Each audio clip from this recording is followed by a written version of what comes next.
Okay, Kevin Bolling, we're really glad to have here in Tucson. He's the Executive Director of the Secular Student Alliance, of which we have about a 6-year-old branch here at the university, apparently most of whom are sleeping in this morning. I'll get them later. So he brings 20 years of nonprofit leadership experience. His career has included over 10 years of student association management and on-campus program development from Los Angeles to Boston. For 10 years, he served as executive director of the California Thoroughbred Horsemen Foundation, a charitable trust serving the healthcare needs of the industry's largely immigrant workforce. And that definitely probably affects some people in Arizona. Most recently, Kevin served as the Director of Philanthropy at the Gay Men's Chorus of Los Angeles, a major LGBTQ arts advocacy organization whose youth outreach work has moved thousands of hearts and minds across the U.S. toward embracing LGBTQ equality, which is another issue that's very dear to our hearts here in Tucson. I've got an event. There's an event at the Loft today at 3, by the way, showing the Lavender Scare. I'll be there later on. One of my other groups. His talk is titled "Next Generation of the Secular Movement, Are You Ready?" And considering our population, we better be ready. The next generation in the United States is more secular and social justice oriented than previous generations. Kevin will share about the mindset of Millennials and Generation Z, which are most of the kids in college right now, what the Secular Student Alliance is doing across the country, about current tactics of conservative religious campus ministries, and about what local secular groups can do to encourage and engage the upcoming generation, which I'm glad that we are doing. They just moved to LA, which is great for us because it means more of our students can go because it's a lot closer than Columbus, Ohio was. So anyway, let's give a warm welcome to Kevin. Thank you very much.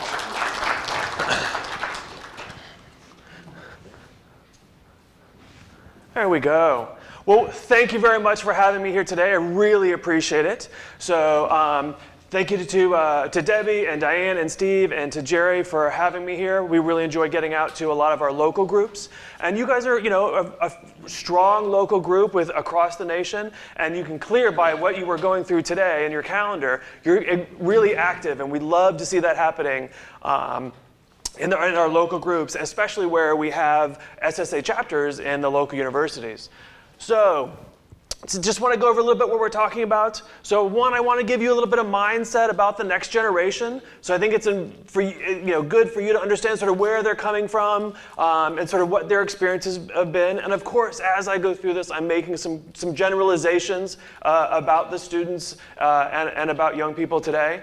We're going to talk about a little bit about the changing world on college campuses. I'm going to talk about working with the Secular Student Alliance. Talking about sort of engaging the next generation, so whether it's just young people in general or people who are in school and working with us. Things that you can do, practical things, and of course answering any specific questions that you may have. So I'll tend to run through this pretty quick. As we go through, it's a lot of slides, it's very visual, but then I'm always happy to answer questions as we're going along as well. So just a little bit about our organization. So the Secular Student Alliance. So we're the only national organization, so we are a nonprofit, who is dedicated to working with students who are atheists, free thinkers, humanists, and other non-theist students. So we always look at, we're working with the future leaders of the secular movement, and these are going to be future leaders in our communities with secular values. And that's really, I think, what we're looking for is making sure that we're investing in our future. We always say it's the best way to know that we're going to have a secular future is by investing in our youth now. So, because we know that they're going to be active, involved, because we see what they're doing in college now, and we've seen what our alumni are doing across the United States as well. So for us, we currently have about 300 chapters. So again, our main focus is in college and universities. We're also in high schools, and we actually had our first middle school startup. So over the last year, we've had about a 25% growth in the number of chapters across the United States. So we've seen a big growth just in this last year alone, which we think is absolutely fantastic. Because when we look at, we know about, and Annie Laurie will talk about this, I'm sure, about 1 in 4 in the US identify as non-religious. So it wasn't that long ago that it was 1 in 5. Now we're at 1 in 4. But when we look at students, we're talking about 1 in 3. So you can see how fast this is changing with our population becoming more and more non-religious. So I do have to do a little plug. This is Bailey, who's just, she's adorable to caboot, but she's starting our first SSA chapter in Utah, so in a middle school. So she has 2 older brothers who are both in high school, and they're starting chapters as well. So we just had a video conference with them the other day, but she's like adorable. She spoke at FRF. I think she's 12 now. She's writing her 3rd book. Yeah, I know, right? Feel like I'm an underachiever. But she's absolutely fantastic. So we're actually planning on going to the Ark Encounter with her in April. Don't mess with smart kids. I know, we are. But anyway, so yeah, I have to little plug for Bailey there. She's adorable. So, but what I want to talk to you about is the next generation. So the next generation that's coming up in the secular community. So when we do that, we're looking at, what's the class of 2022? So it's just hard to think about it these days. But Beloit College does sort of assessment every year and looks at what the mindset of the new students are. So what sort of things have happened in their lives? What are their experiences that help us learn a little bit more about what is developing their ideas and their experiences and those sorts of things. So for them, their parents are telling them their memories and where they were on 9/11. Their parents are.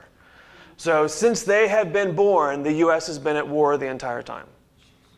So Donald Trump has always been in politics, first as a Democrat, then as an independent, and now as a Republican.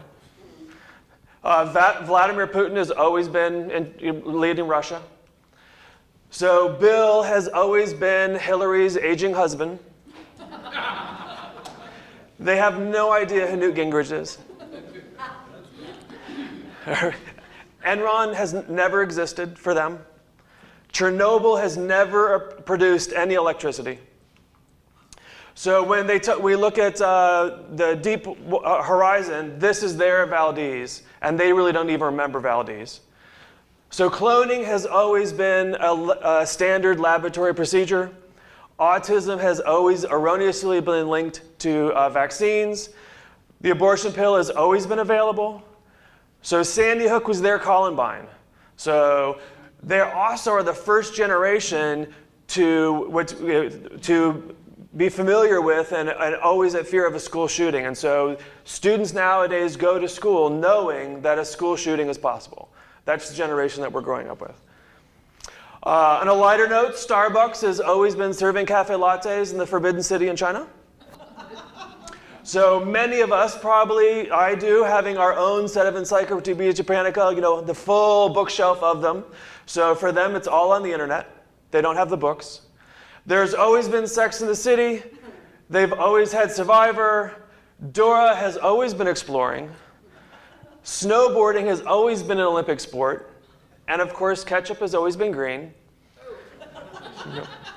So they will argue endlessly with their parents about what the first episode of Star Wars was. So the little dial tone and you have mail, they probably have never heard because they have lived in a floppy-less world. However, they have the nanny cam of being able to go on the internet and look in live, sort of almost anywhere in the world.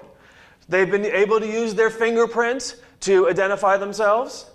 And eHarmony has always been using its magic formula to match people online. So they really don't care about email.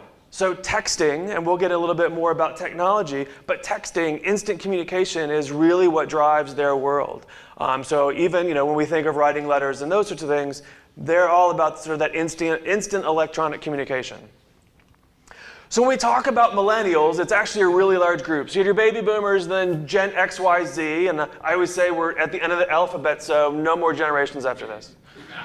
I have no idea what they can do afterwards. But what I'm really focused in on is Generation Z. And as Debbie was saying, that's The group that's in college now, that's the group that's going through schooling and those sorts of things, and is really our upcoming generation. But we'll talk a little bit in general about millennials, but my real focus is Generation Z, because that's currently the students that we work with every single day and who are doing stuff on their campuses all the time. So a little bit about the millennials. So this is one of the largest generations yet. So we're looking at, in the US alone, 80 million. And they're the most ethnically and racially diverse group the US has ever seen. So worldwide, 2.5 billion. Their lives are, they've been around with social media, so they grew up with technology. And in 2020, they will be 50% of the workplace. And by 2030, 75% of the workplace. So that's a huge group. And their work, they want to make a difference. So they're confident, they have high expectations, and they're achievement oriented. It's a lot of different things than we hear, I think, attended about millennials and those sorts of things. But we find our students, they're really like, what's making a difference in this world? And that's something that we always talk about. Great, you're an atheist, you don't believe in God. Now what? What are you doing to make your life better, and what are you doing to make the world a better place and your community a better place? And that's the conversation that we have with them all the time. We can't help going on without this conversation about talking about a little bit of technology, because they are technoholics. Typically, there's about 5 screens going on in their lives all the time. And it's integrated into their life. So this is just part of who they are, and it's important that when we're looking at them that we understand that. And there's been a shift lately. A lot of what they're looking at is it's temporary and private. So those long times of that post being up all the time, they're communicating in a different world where it's communication between 2 people, and it's stuff is private and it's also temporary. And so they're learning from, I think, it's the mistakes of the previous generations as far as social media. But they're looking at real-time communication. This is the first generation that is used to and puts it in their practical life of being able to talk live to anyone at any time, anywhere in the world, instantaneously. That is the world that they are living in, and we have just part of understanding that. This group is also extremely creative, and you see the young people creating businesses out of almost nothing, and they're also super collaborative. And this technology allows them to do that. Again, talking to anyone, any world, anywhere in the world at any time is just an amazing capability, and they're really sort of using it and those sorts of things. There's sort of 3 major things that have also impacted their lives a little bit that have been through. So one is climate change and how fast that is impacting their lives. And we see a lot of interest in our students clearly of science, evidence-based policy regarding climate change. The economic downturn of the 2008, big part of their lives. And then really the Arab Spring and the uprising in the Middle East. So for this generation, some key impactors affecting their lives. They've also had the first African American president. They've been around when gay marriage was legalized. We just call it marriage now. And they've had the first female running for president who actually won the popular vote. So we're, this again, talking about the diversity and what they're used to, we're in a very different playing field than we were just 10 years ago. So I think when we talk about the non-religious, and I think we often hear the term, especially from Pew and regarding the nuns, and so it's a large group is all sort of lumped in with that group. And so from spiritual to I don't believe in anything, or I don't know what I believe, to your atheist and humanist and free thinkers. And so it's a much larger group, and so sort of breaking that down. So again, we know that 1 in 4 in the U.S., 1 in 3 of students are unaffiliated, and we look about almost 20% of that as sort of the atheist, agnostic, humanist, free-thinking group. And so it narrows that down a little bit, and that's really the primary students that we work with. So we recently just did a survey of our students, and so we said, how do you identify? And for those of you who are quick on math, none of these add up to 100%. We said, we understand that they may choose more than one, so we said, choose up to 3. But you can see we have a broad range of how they're identifying as students coming in. And that's partly why we use the word secular for our organization, because we want to be an umbrella group. We want people to, wherever they are in their ideology, feeling free to come in and sort of explore that with us and form a community, which clearly you have here, and to be able to do that. So it's sort of interesting that we sort of like, where are you now? How do you identify? The interesting thing, we asked them, like, what household did you grow up in? So most of your, at the bottom there, the other, most of that was Mormon. So, but clearly people are coming from leaving Christianity, and sort of it's, I think, on a staggering sort of rate. So that's where most of our students are. So they grew up in these homes, and now, so that's the students we're working with. And so we were sort of curious, are we just having groups where students are already coming from secular backgrounds? And that answer is clearly no. People are deconverting and joining the Secular Student Alliance, and we're very happy with that.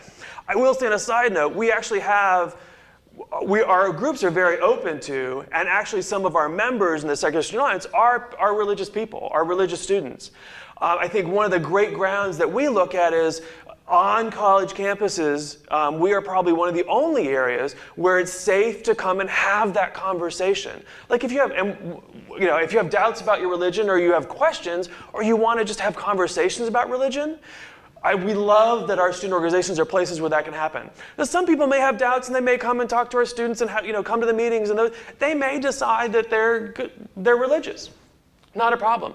Other students will decide they're not, and they will be on that spectrum of finding out where they are, and that's fine. Everyone's on a journey, and we appreciate that. We love that we can be that place for people to that safe space for people to have that conversation. So we really love and appreciate that.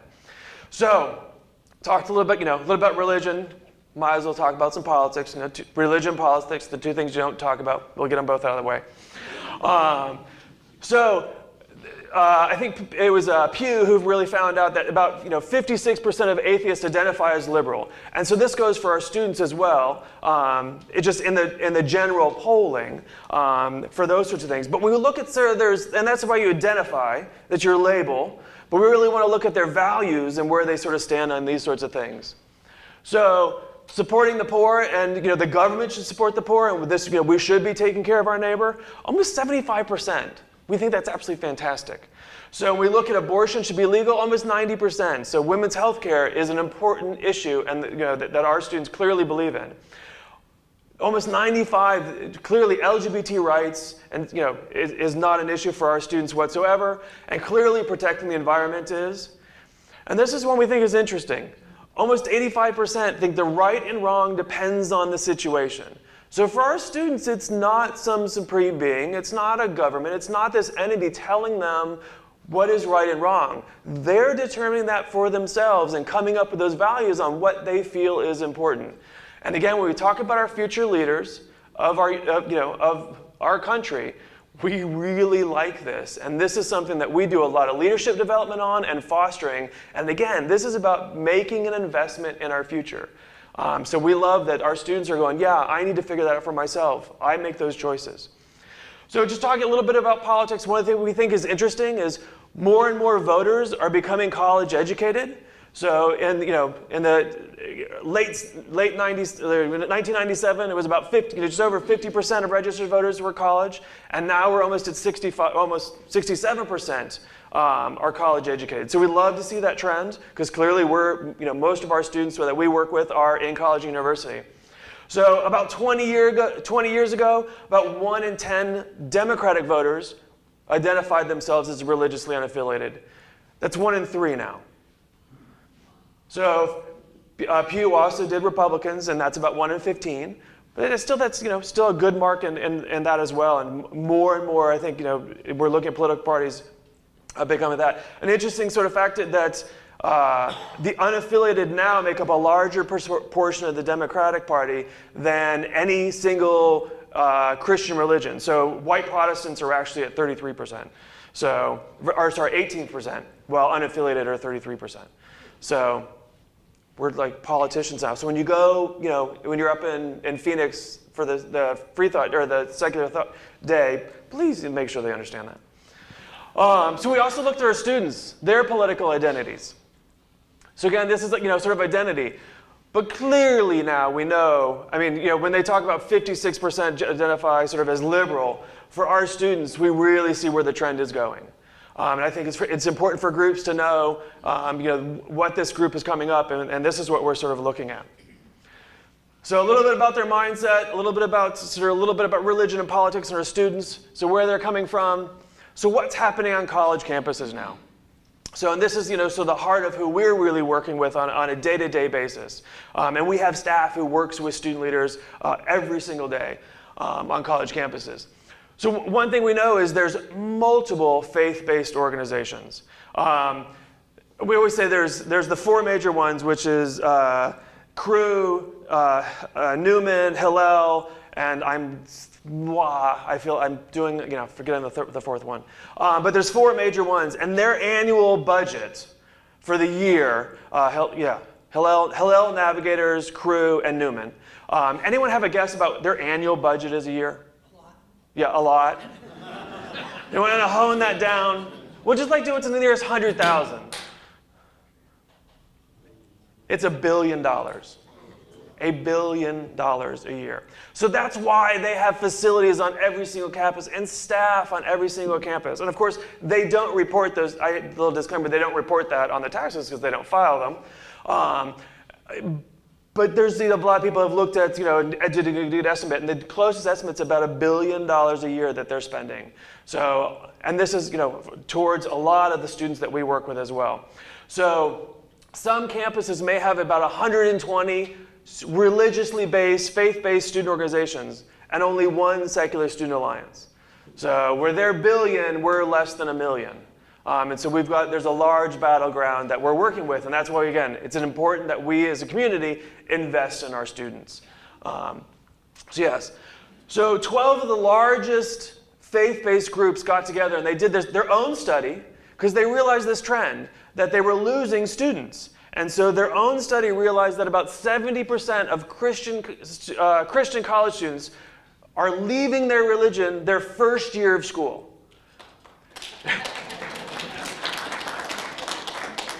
So you may imagine this scared them a little bit. And I don't know I didn't know the exact definition of what they do leaving the religion. My guess is it has something, they stopped going to church, they stopped going to meetings, they sort of dropped out, is my guess of what that is. So they actually all got together and developed this nationwide effort to rejuvenate God's presence on the college campus. So they, and basically what they did was they dumped about multi-millions of dollars into Campus Link. So this is actually a system that when students are in high school, it identifies them. They know where they're going to college. And so they automatically start getting information about all the different groups and churches and meetings and ministries in and around that community. They're feeding them before they even got on campus. So it's sort of amazing. And then what they do is they realize the first 72 hours that the student's on campus, and this isn't when classes start, this is when they step foot on campus. They have someone there to greet them and to meet them and to take them to a youth ministry, to a church, to a group, and they form instant community. And that's what they have, an instant group of friends, and it's about community. It's brilliant what they're doing, and it's super, super effective. So their trend is to reverse this and actually double the amount of religious, we're really looking here, conservative Christian students on college campuses. And so this is what our students are every single day about what they're up against. So they're completely outnumbered as far as the institutional support, about the number of student organizations, about the funding. And then this plan, you have to give the ministries credit. This is brilliant. And they're putting up the money for it. They're funding this with millions and millions of dollars. So you can go to Campus Link. It's on the internet. You can see what their plan is. You can see all their offerings and what they're doing. The background behind it's absolutely phenomenal. So our students are actually on the campus, having their tables at orientation, at the organization fairs, and working with students. And again, we grew by 25% new chapters last year. Thousands of students on campus. So we love that we're doing that as well. So also part of Campus Link is a way for the religious students to target non-religious students and to help convert them back in. So we, again, sharing God's word with them. So that's something that our students are battling all the time. So another thing you're probably very aware of, so the, Project Blitz was a secretive legislative campaign. Of course, they put the whole campaign online, so you can go and see it. It's not that secretive. But what they're really doing is they're looking at the whole underbasing of the school system and making sure that they're putting sort of, getting back to those sort of Christian values, and they're putting those back in. So a lot of the In God We Trust posters that are in multiple states now, this is one of their plans, and it's, they basically give here's the steps on how to do this. They're looking at school boards. Separate from Project Blitz is, if you're familiar with Turning Point USA, they're actually going through and funding student government elections of conservative students to get them as the leadership of the students on campus. So when they're making decisions, that's what they're making on is those values, and not sort of the secular values that public institutions are built on. So the depths that they're going is absolutely amazing. And again, the funding that they have for this is absolutely amazing. So highly organized, actively proselytizing, and extremely well-funded. So that's what we see on our college campuses.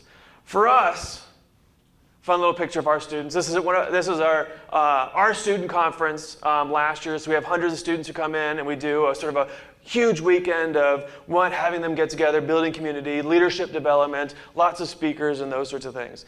So it's just a great group. So just a little bit about our students, and the leadership of our organizations and the membership of our organizations, the demographics are actually very similar. So we find male, female is about 50-50. So we're really proud of that because that's a great reflection on the population of the United States. So when we look at, we automatically know that about 25% of our members, leaders and members, are people of color. So when we think of sort of the traditional groups within the secular community, you start to see a very different population coming through. When we look at the LGBT community and representation within our student groups, for lesbian, bisexual, and gay, it's about 20% of our groups identify. And about 5% are identifying as trans and gender nonconforming. So again, when you think about this upcoming generation coming up, it's a very different picture than what we see in a lot of our sort of adult off-campus, we call them off-campus groups, and what we're sort of seeing. And even our national groups, very different perspective about what's coming out. But this is really, for the secular movement, what's coming, this is it. Our students are, they're active and they're doing stuff. So clearly separation of a church and state, important issue to them.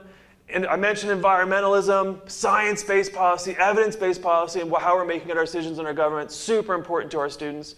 Racial justice, LGBT rights, very important to our students, and they're active and out there about it.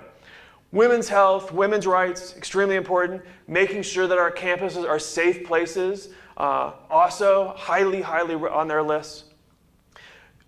This slide was in there before you had your talk today, but yes, immigration. Our students are super active and defending the DACA.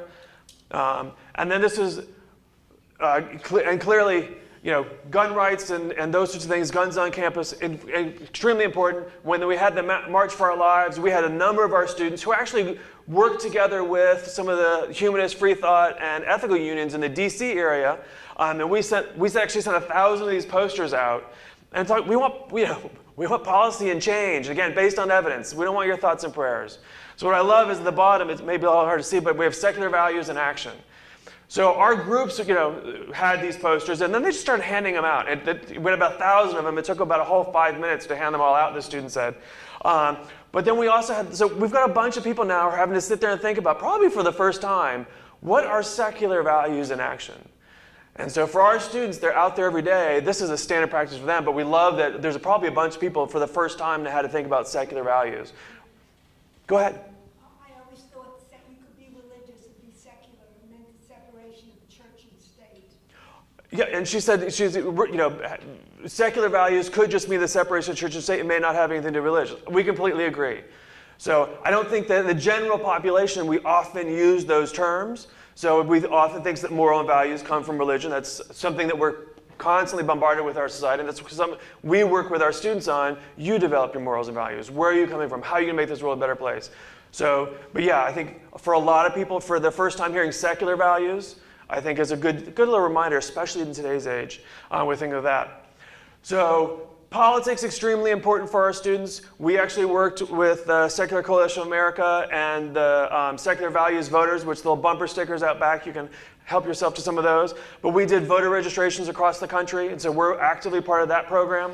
And our students are also highly involved in community service projects. So I think it was a year ago that actually Ryan was out here and working with our student group, and they actually went and did a community service project in the community. Did you have a question, sir? Yeah, do they have a policy on controversial speakers on campus?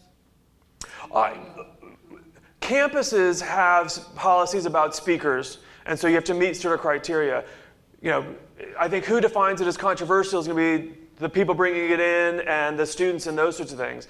We always look for, we believe in free speech. It's one of our inherent rights. But we also recognize that there's some speech that we don't want to use our platform to uplift. Doesn't mean you can't have that speech.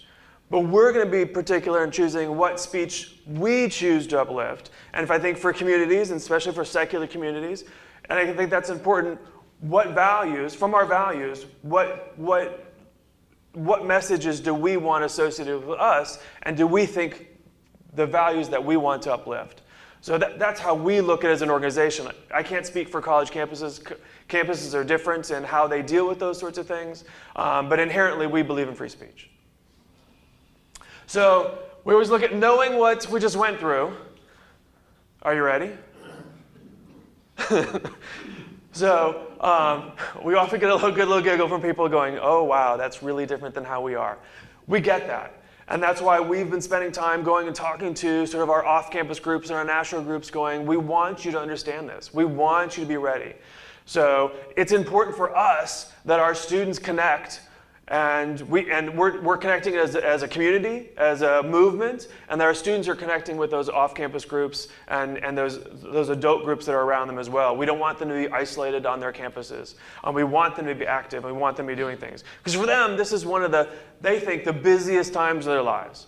So, and for some of them it is. They've got full-time classes, they're working probably almost full-time jobs, they got family obligations, and so for them they are very busy, and this is one of the first times where they really then are prioritizing what's important to them and prioritizing their time.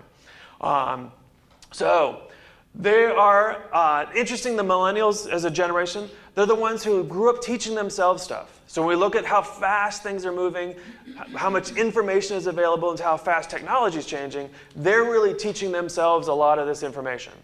So they are not stuck on, well, we've done this for 50 years, so this is the way we're continuing to do it. It's not a sort of, I think that they're oftentimes they're looked as sort of, disrespectful or entitled because, could we do this a different way? That's just how, you can tell by their influence, that's just how they're raised. They've seen so much change.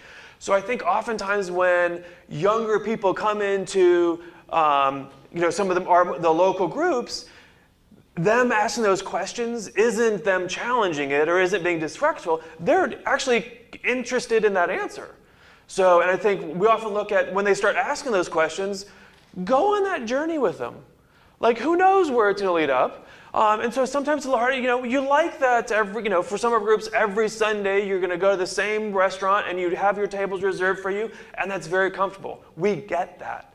And that's important for, that's important. That's important community, that's important for the people who go there.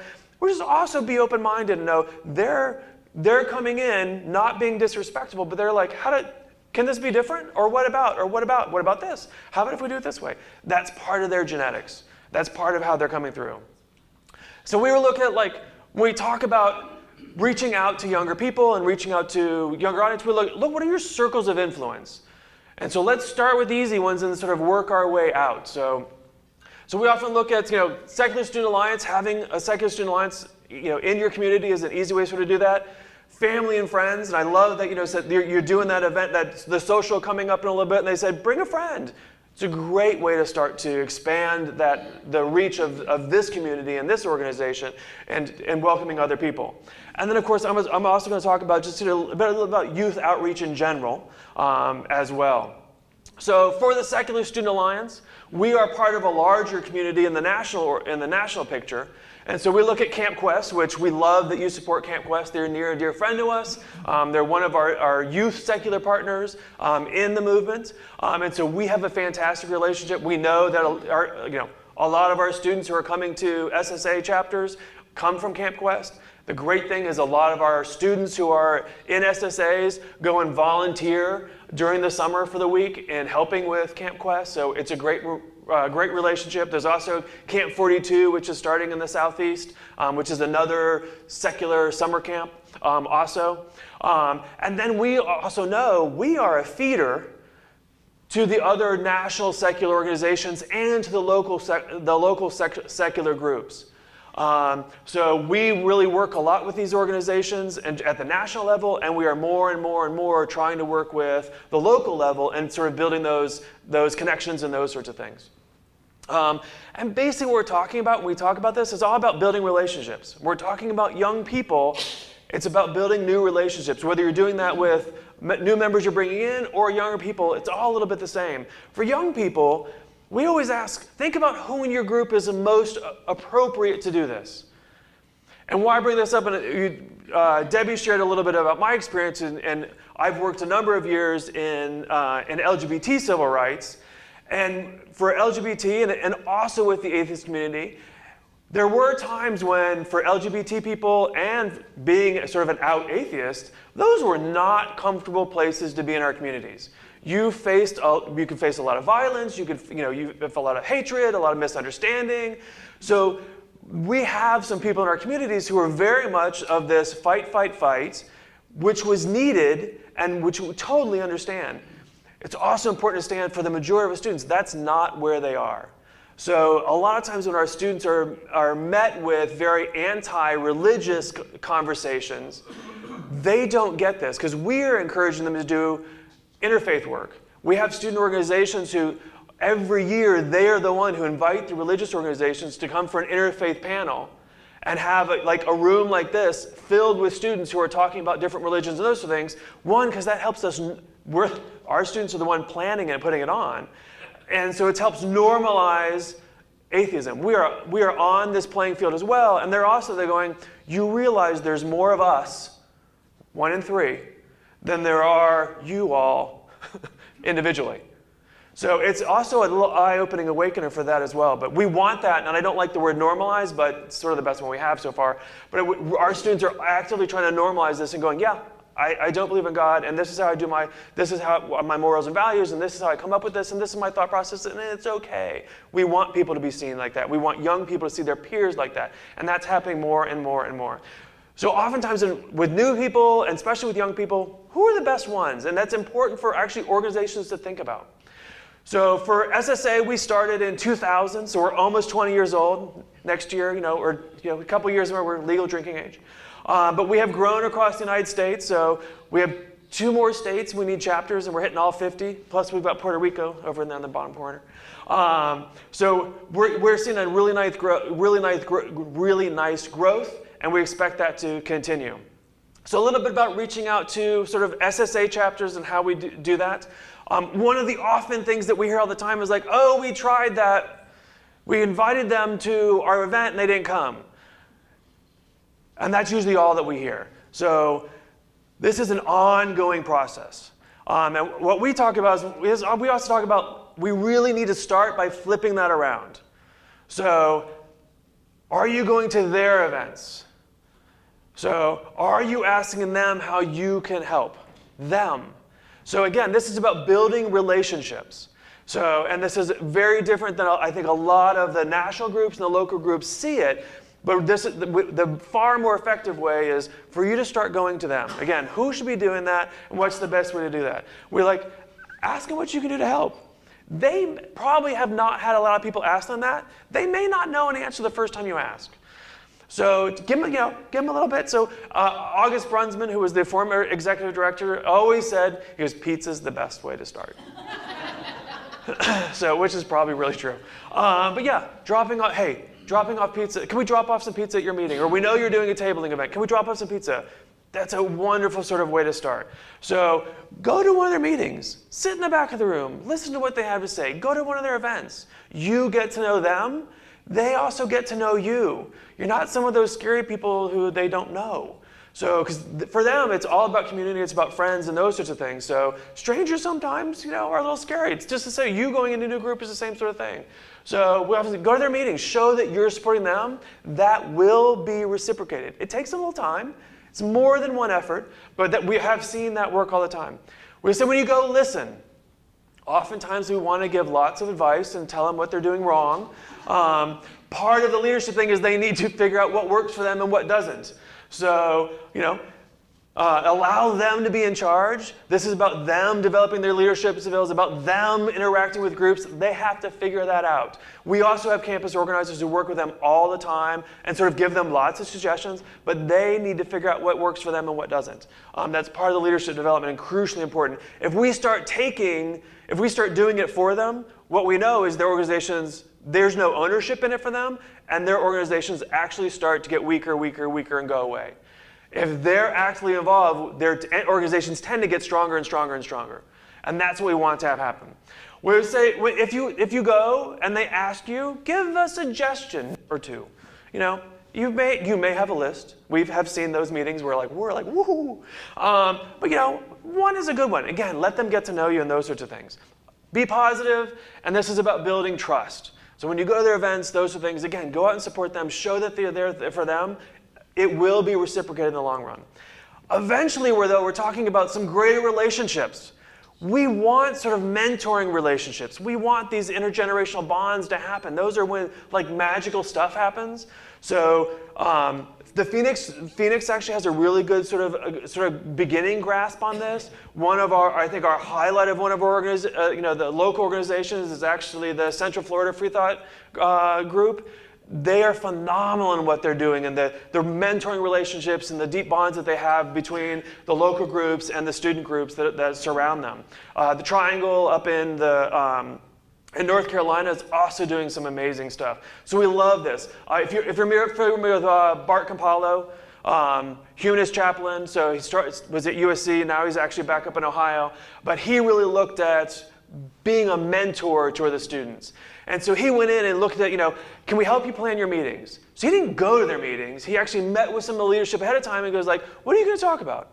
Well, and started just asking them questions and let them figure out the answers of what they want to do. This is a much deeper relationship. And this is where we'd love to get with our groups and those sorts of things. So it's helping the students plan their events, their meetings, their events. It's, attending their events and bringing some other people. Again, showing your support for them. These are things that we know are extremely effective. So, and again, once you get to know them, it's sending a text of encouragement. So, it's taking them out to coffee and having a chat, those sorts of things. And these are deeper levels of that connection and that interaction. And then, it can also be internships and career advice. We've seen that happening before. We know that all of our organizations and our chapters are different, so there is no magic wand. And so sometimes it's a little bit of trying this out and seeing what works and seeing what doesn't. And as your group is going to be different from the Phoenix group, different from the Flagstaff group, different than the Orange County group, all of our chapters are different as well. So there is no magic wand. And I think the other thing is we're also here to help. If you always have a question, call our office. We will try, we can try to connect you up with students who we know in the area. We can try to give suggestions and those sort of things. We're always looking to do that. So we always look at what can, just sort of in general, what can local organizations do to attract more younger people?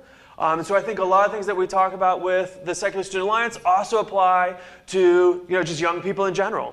So we always look at fun and active meetings and events. So we find a lot of our students, they want to be doing something. So when it's a sort of the debate of the lecture, maybe not always the best one to start with. When you're doing something. So volunteering, making a difference. Inviting students to go with you to work with the immigrants as ICE is dropping them off.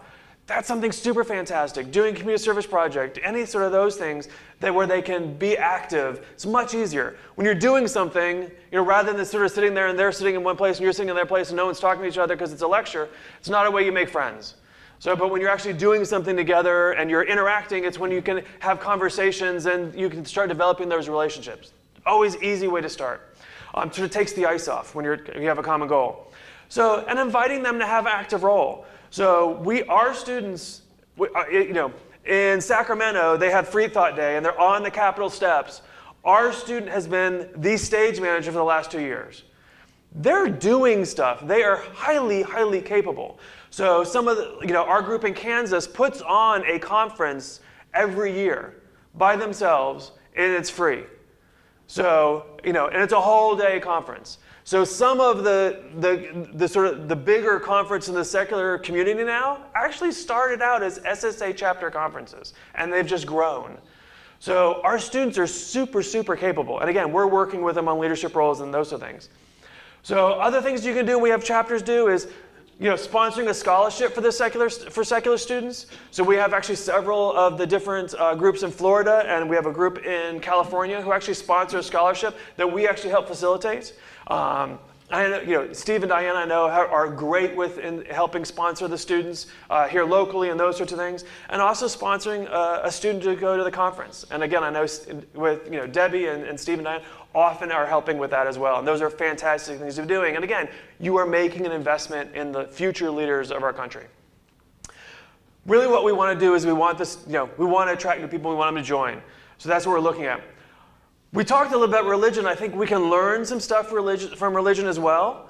So this was actually, churches actually polled their young people and said, what works for you and what doesn't? So it's sort of some interesting things. They looked at what's positive about what churches are doing and what's negative and those sorts of things. And I think for some things for us to look at is, at church aren't being tolerant of people with different beliefs. Because indoctrination, you need to believe this, and this sort of makes a lot of sense. But our groups tend to have a bigger, capacity for this. This is one thing for us to sort of really highlight. Churches seem to reject science, and I think we are clearly on the opposite perspective of that. So again, another great thing for us. Churches are hypocritical. So when their values aren't in line with what they're doing, I hope that's something that we are doing well, where our values and our actions are in line with what we're doing. The church is not a place where it's safe to express your beliefs and express doubt. And churches can seem a little shallow. And hopefully I think these are areas where these weaknesses of churches can be our strengths. We know that the growing population is more and more and more secular. Let's work with our strengths in attracting and being more acceptable to young people. So, are you reaching out to your networks? So we talked about friends and families. So, and again, are you planning events that people would be interested in coming to? And are your current events, are there options for young people to attend? So you can do things where we're together, and you can also do some things that are separate. All that works really well. So some sort of practical things that you can do, and I have to give credit for the next couple slides to any of you know Emily Newton. She works with actually American Humanist and also the Ethical Union. She and I collaborated on a program, and we put some slides together, and I told her, I said, I'm just keeping those slides in this presentation. I'm just stealing them from you. She said, that's fine. So she's looked at welcome and the inclusive talk, and I'm going to get a little bit more into this, a little more in depth about that. But also it's creating intergenerational and separate spaces. So when we have programs, is it a place where we want those different generations to come together? We want that interaction. We have great things to learn from each other and to teach each other, and that happens across generations. So are we providing spaces for that? And then we also going to have things where we have an event and we're having a lecture, and then are we doing something in a different room for kids? Or do we have games going for younger people? Or, are we providing those different spaces at the same events where it's okay for someone, parents to bring their kids with this and not disrupt a lecture? So those are things for us to start thinking about. If we want younger people, we need to be providing for the things that they need as well. So, again, active projects. That's really what is being able to, one, bring people new in, and what a lot of young people are looking for is active things to do. And again, sort of benefits that make your group special. We tried to highlight a little bit of things that we can steal from religious groups, what they're not doing as well, but we all have those things, and it's sort of marketing those and telling what those are. And you guys had a great presentation ahead of time about what you're active in, and those are things that people would love to know about and hear. So some additional things. This getting online and website and social media, clearly important. I'm going to talk about this a little bit more as well. Part of that is also, planning in advance and looking at what you're promoting. So for people who, have kids and transportation, those things, they need to know about where and when and how those things happen. So they're also, again, for young people, they think this is the busiest they ever are going to be in their lives right now. So, which may not be true, but that's their perception. So making sure they have that information though, so they can plan ahead. And then sort of, engaging that leadership. So encouraging them to participate, listening to their ideas. That doesn't mean you have to do everything that they do, but if someone comes in and goes, hey, why are we doing this? I've got an idea on how to do your social media to attract more young people. If you go, no, we already have someone doing that. No offense, Debbie. No, we already have somebody doing that. They're not sticking around because you just told them no. And not that you have to say yes, but there's ways that we can include them to do new things. So if it's someone coming in and go, hey, there's no people with families here. I'd love to create a program for that.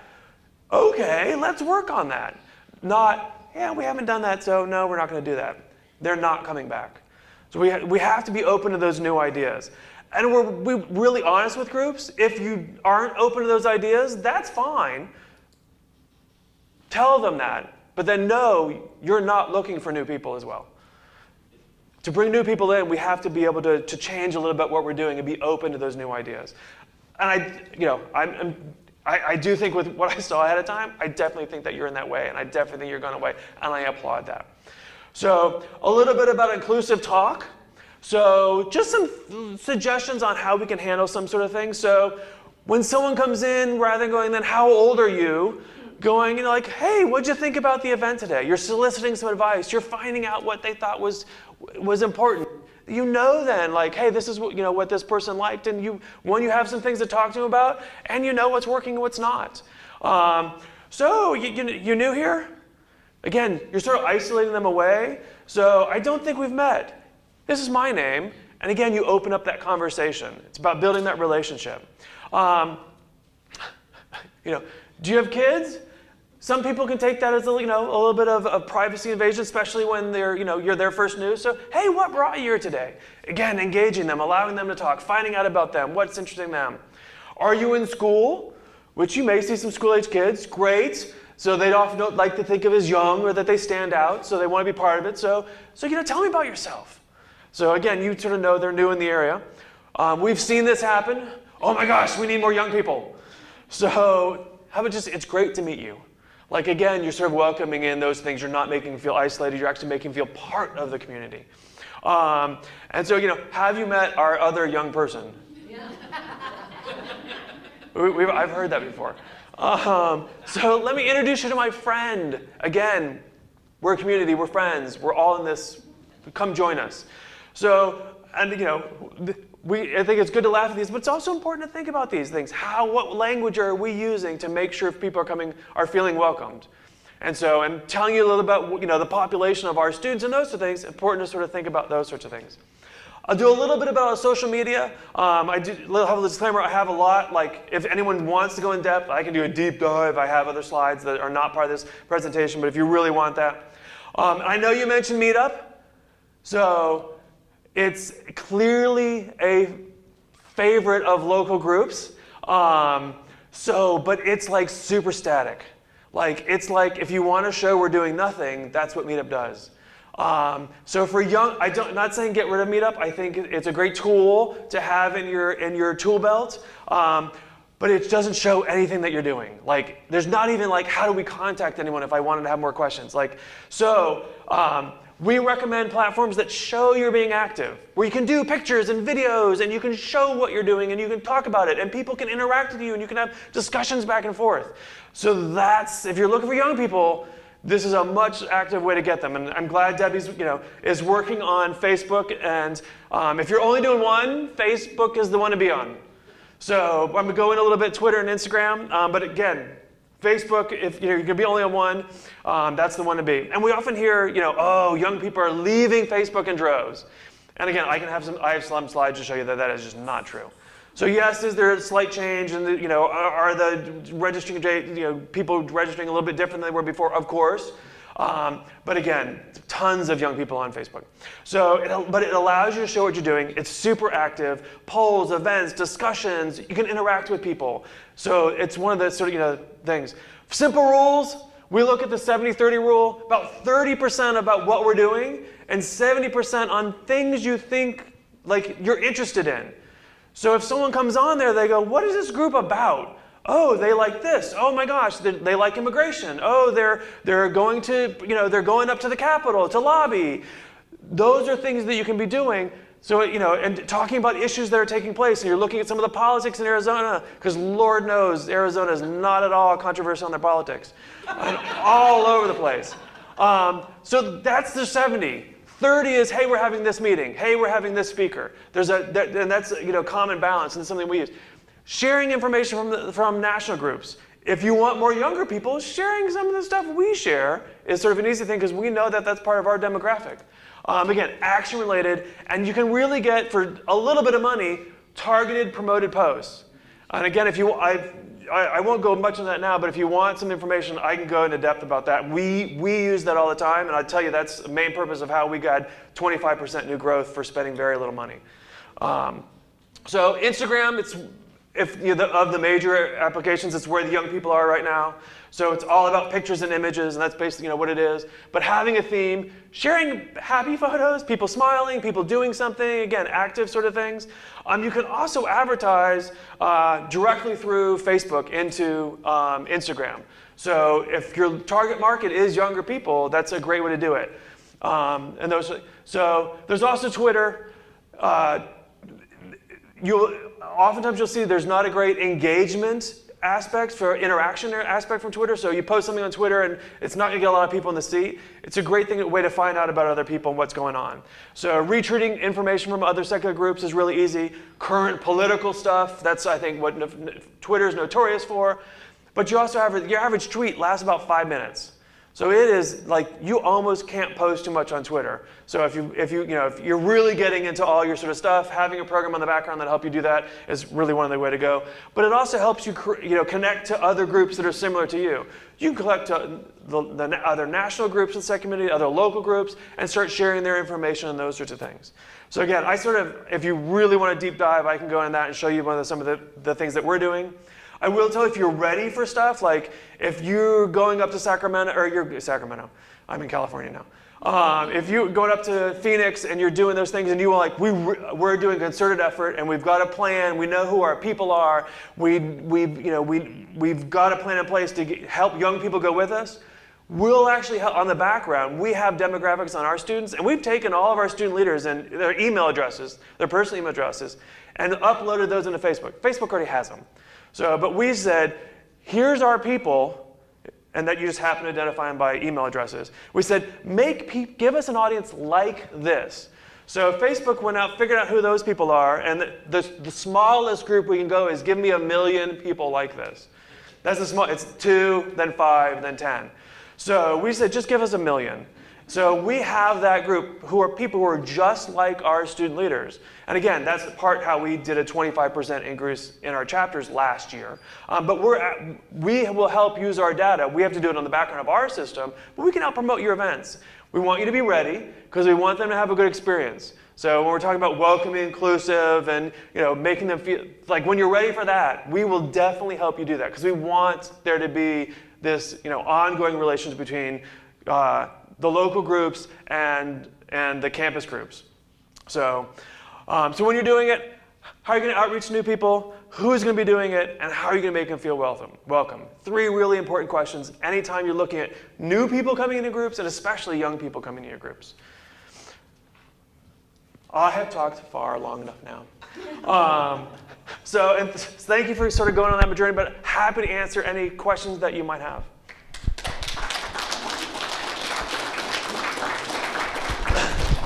Thanks so much, Kevin. We've got a couple of microphones set up. If you guys can speak into the microphone, then the questions will be recorded for the YouTube presentation later on. And everyone can hear. I just want to say thank you very much for coming. Thank you very much. It's my pleasure coming to speak. We love these opportunities, and so we really want our students to get involved in the larger community, especially in local groups once they leave. I also forgot to mention, any of you familiar with the NPR show The 1A, which is on here at 9 a.m. and 10 a.m. in the morning. Kevin is going to be among people there. They asked for what listeners wanted to hear about, and one of the first show coming up is Atheist. So it's going to be Ask an Atheist. It's going to be on the 1A, KUAZ, NPR 89.1. Monday, tomorrow morning, either 9 a.m. or 10 a.m. So be sure to listen to that or catch it later. And Kevin, I wanted to ask you, we kind of keep talking about at the university level, how do we reach high school students? Mm-hmm. And can we find out, like from you, if there's any high schools in this area that have SSA groups? There used to be high schools in Arizona that we had as chapters. High schools are a little more tricky. So college, the students are on their own. They're in charge of their own day. They don't have sort of the parental influence and those sorts of things. So for a high school chapter, what we know to be true is that we have to have the family support behind that to make that happen. So if we don't have parents who and typically a teacher on the school, we know that that's not going to happen. So so it's much more familial based. A family is the really ones making that happen. But we have had some high school chapters that have continued and been great. Not high school, but college. Our longest running college group is 22 years now. So we've only been around since 2000. They've been around for 4 years longer than us. So that's up in Minnesota, and our Kansas group has been around for 18 years.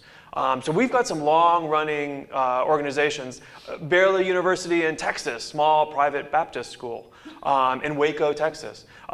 They're year 11 now, and they can't even be officially recognized on campus. So high school is much tougher, and we have to have a strong family background, family support to make that happen. So and that's why we see most of our chapters are in colleges and universities. I'd like to know the current status of SSA within the military academies. I know in the past, the Air Force Academy in particular was an evangelical cesspool, basically, and it was very resistant to let any secular type groups even participate. So what's our penetration now within the military academies?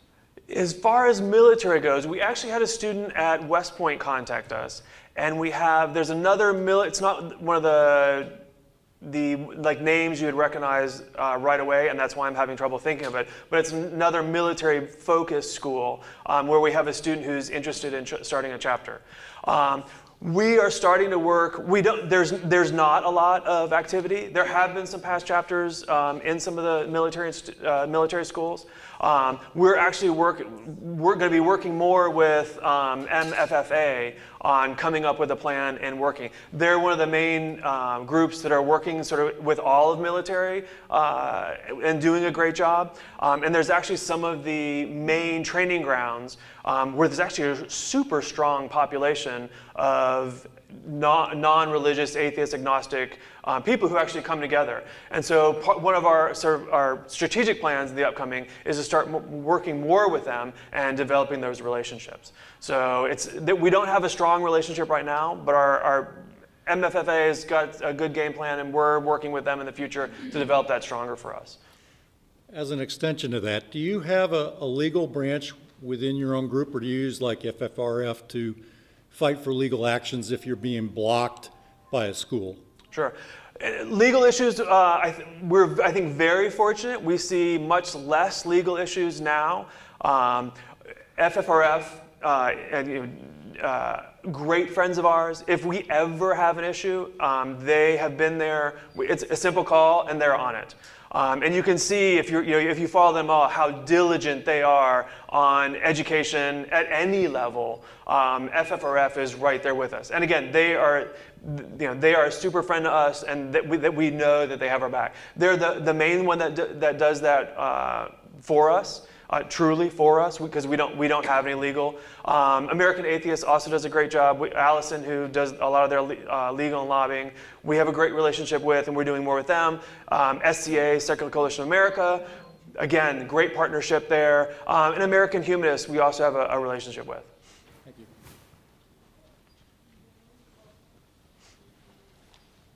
So first, thank you for your presentation. It's been really good and really interesting. My question is about the survey that you did of students and maybe how it was done by the Christian organization as well, if you know about that. I'm interested in how terms were defined. You know, what separates a secular person from a humanist and those terminologies, because I think one of our attendees today made a very good point that people can be secular and still participate in a religion, though many of us, that's how we kind of define ourselves. Right. The other piece is, how did kids end up being in different categories? Was this sort of a Likert scale where they tend to be on a range? Because I find that most people in my life do not know what I'm talking about when I'm asked, particularly over the holidays that we just had, be it everything from Hanukkah through to the New Year. Right. How do we, solstice, how do you define yourself? They don't know what I'm talking about. So I'm wondering, what does the younger generation think? Maybe they're a lot more clued in than people that I associate with. Sure. Thank you. I think one thing that you'll look for with younger people in general is they are not so concerned with labels. So we find that in the LGBT community where, like, I just am who I am. So we do find that a little bit with our students just within the secular community is like, I don't need to define as much. So when we actually posed our survey, the questions of how do you identify yourselves, we didn't put any definitions intentionally because we knew that would box it in. So we were looking for what term they chose to identify themselves. I think they're less concerned about that. And two, you can see that they're sort of all over the place. In our general society, I think there's, clearly atheist is one of the easiest terms out there where people sort of automatically know what you're talking about. There's stigma. I think there's still sort of your angry atheist and negative stigma attached to that, which I think is becoming less and less as we more normalize that term.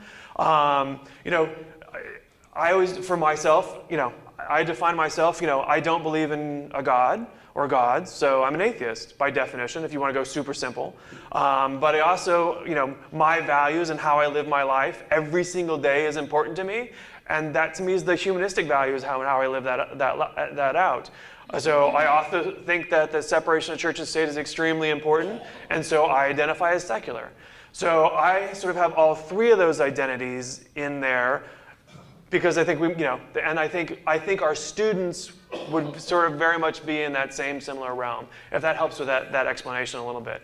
So we said on our survey, we said choose three, up to three. So some people may have just one. We also, when you look at student development theory, students are in this super arc time in college. It's a super development time. So they're coming in dualistic. So it's black or white, it's yes or no, it's right or wrong. Like, it's what they're growing up. And as they go through these 4 magical years that are sort of happening, it doesn't all happen in that time, but there's development theory that supports this, they come out much more like, shades of gray are possible, and there's multiple explanations, and there can be, multiple realities, and we can have multiple perspectives. So we sort of we know our students sort of come in, the atheist, and we sort of hope they leave as humanists with our time with us. So we want, and again, it's sort of like, great, you're an atheist. Now what? What are you doing? How are you living out your lives? What are you doing to make it a better place? So that's a little bit of our sort of philosophical background, and not something that we sort of openly project to them, but just sort of how we think about it and knowing where they are. And again, that's why we use the term secular to be sort of as broad as we can be. I taught at the high school level for So you get Young Life, on campus, they're proliferating all over high schools, sort of as a club, after-school program, those sorts of things. And we really don't have a strong secular, atheist, humanist component, answer to that. So there are the young skeptics up in New York. We have the young thinkers in California who are trying. And I think the reality is when you look at, they have tremendous funding behind that. So when we look at TPUSA, Turning Point USA, the Koch brothers were some of their initial founders. And now if you look at their funding page, it's a lot of really white Republican men who write them huge checks. So they went 5 years ago, they went from being in a garage to now having, actually Phoenix, they just opened their Phoenix headquarters, I think this past summer, and it's 14,000 square feet.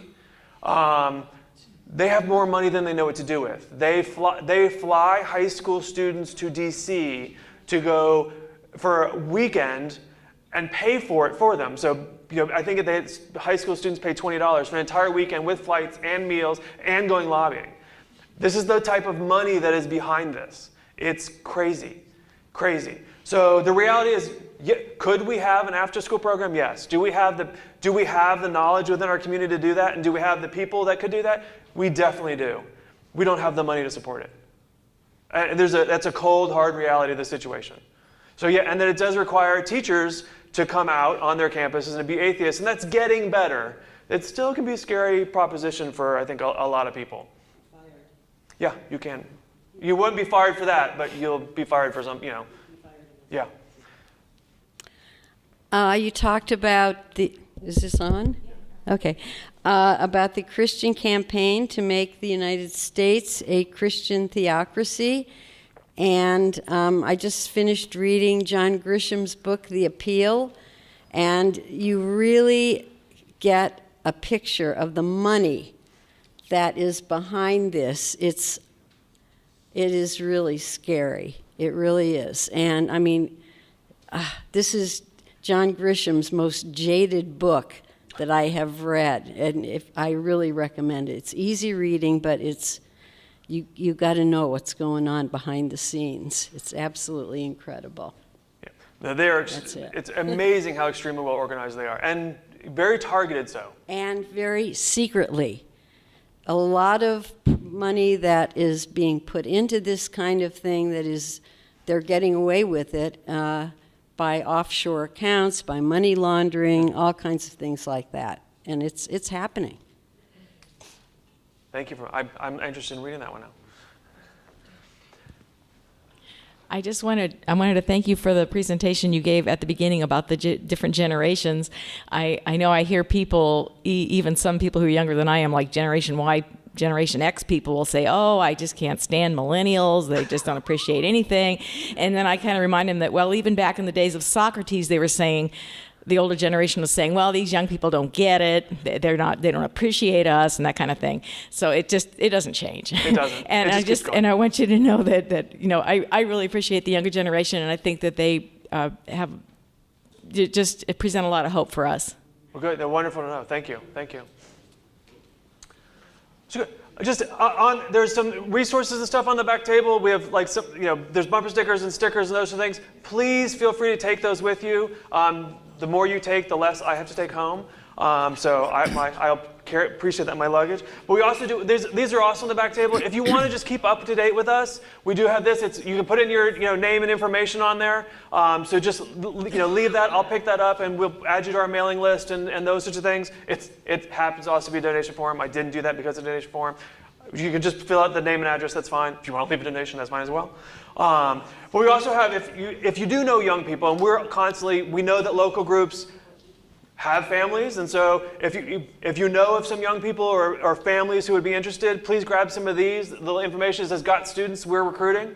So it's information on how to contact us and sort of what we're about. So you can take those and pass those out to people who may be interested, and if they have students in college, university, high schools, sharing that information as well, we'd appreciate it. Yeah, Kevin, thanks for pointing out the big divide between our age groups, but I think you've given us a lot of good ideas of how we can bring us closer together, and that's why we had you here, and we appreciate what you've done. You did a good job. Really appreciate it very much. Thank you very much. And some of us are